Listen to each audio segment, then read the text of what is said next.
welcome to the latest episode of Cut to the Chase. To the Chase. You got me. You're hard to beat. Oh, I got to get in, otherwise I'd never say a word.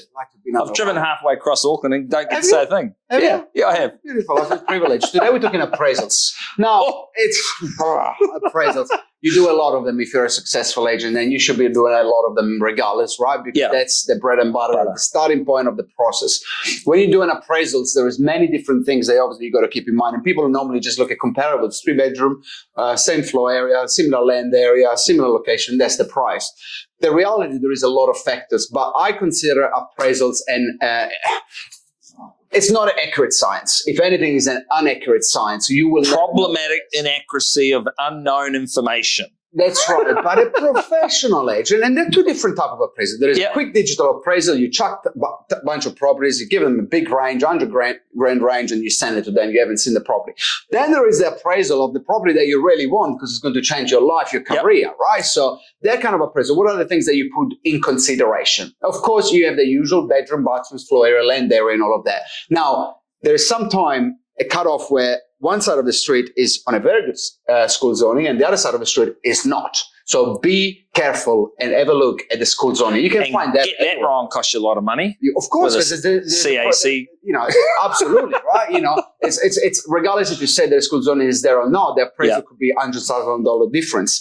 Now, you can find that on Relab, on Property Smart, that's easy to find. Now, have a look if there are pylons around, because sometimes you look at the property and you're blind and then you don't realize that across the road there is a humongous big pylon that you missed. Yep. And a one that a lot of people are missing are that hazard register that the New Zealand government are now put out, when you can look at tsunamis, flooding.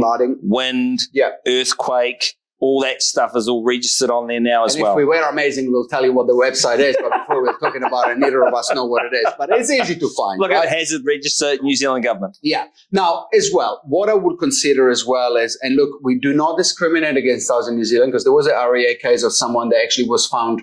Anyway, you cannot discriminate.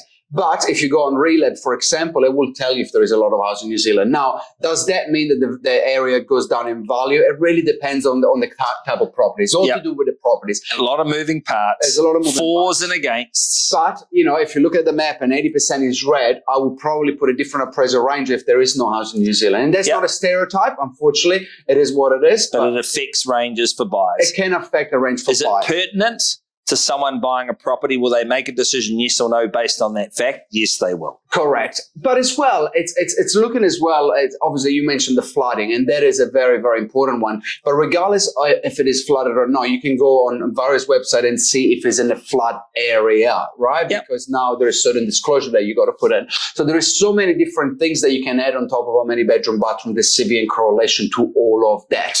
And put it in there to show value to the transaction, you show value to the client. So when they look at the standard CMA and they see the detail of yours, you get the listing. It's easy as that, right? Cut to the chase. I'll see you next week. Thank you, Dennis. Ciao, ciao.